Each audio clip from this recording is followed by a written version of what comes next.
Hello दोस्तों, आप सब कैसे हैं। आशा है कि आप सब अच्छे होंगे, शानदार होंगे। आज हम आपके साथ एसएससी रेलवे का इम्पोर्टेंट पीवाईक्यू डिस्कस करेंगे।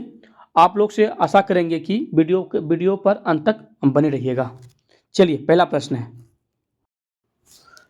शिक्षा को भारतीय संविधान में किस सूची के अंतर्गत रखा गया है। इसका आंसर क्या हो जाएगा, समवर्ती सूची हो जाएगा। संविधान की 7वीं अनुसूची में है ना, टोटल सूची 3 है। पहला है राज्य सूची, दूसरा है संघ सूची, तीसरा है समवर्ती सूची।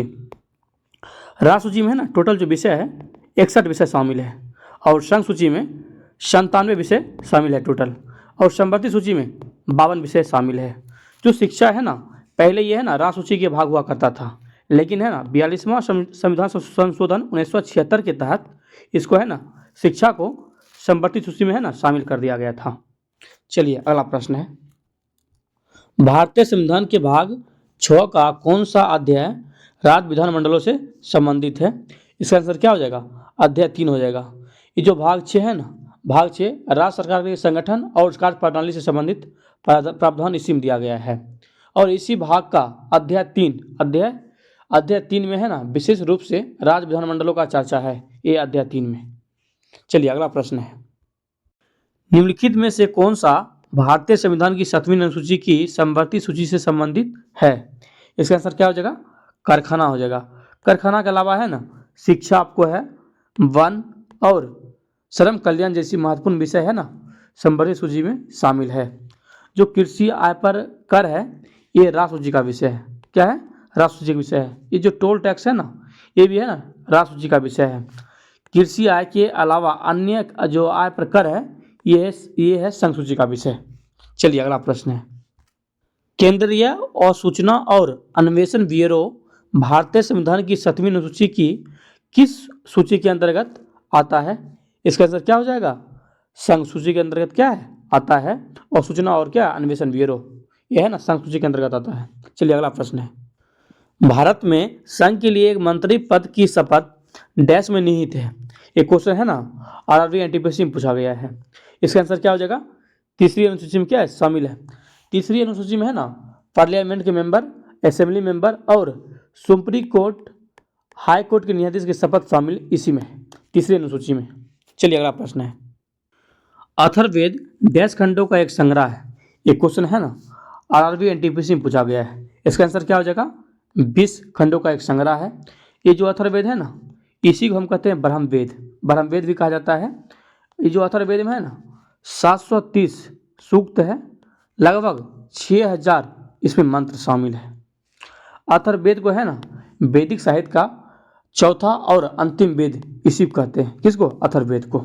चलिए, अगला प्रश्न है, निम्नलिखित में से कौन ऋग्वेद में वर्णित 3 सबसे महत्वपूर्ण देवताओं में से एक नहीं है।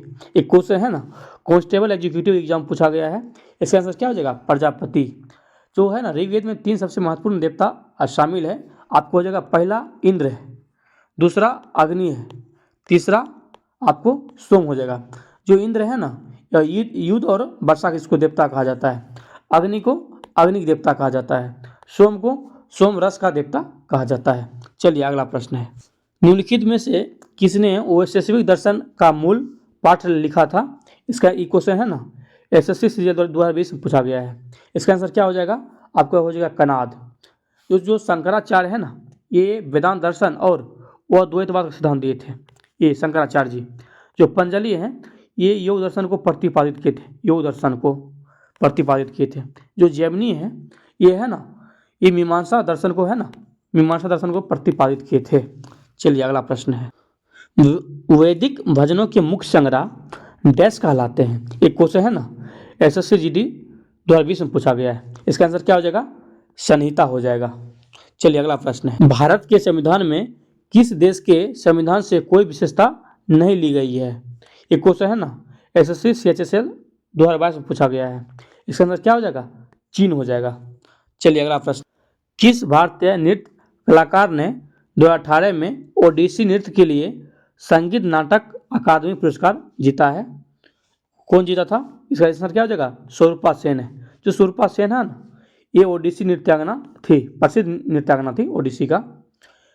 संगीत नाटक अकादमी, इसका स्थापना कब हुआ था? 1952 हुआ था, 1952 हुआ था।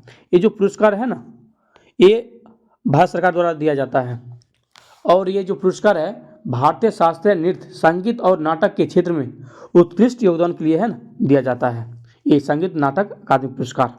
चलिए अगला प्रश्न है, कालिदास सम्मान किस वर्ष स्थापित किया गया था? ये क्वेश्चन है ना एसएससी सीरियल 2024 से पूछा गया है। इसका आंसर क्या हो जाएगा? 1980 में स्थापित किया गया था मध्य प्रदेश सरकार के द्वारा, एमपी सरकार द्वारा क्या है ये पुरस्कार को स्थापित किया गया था।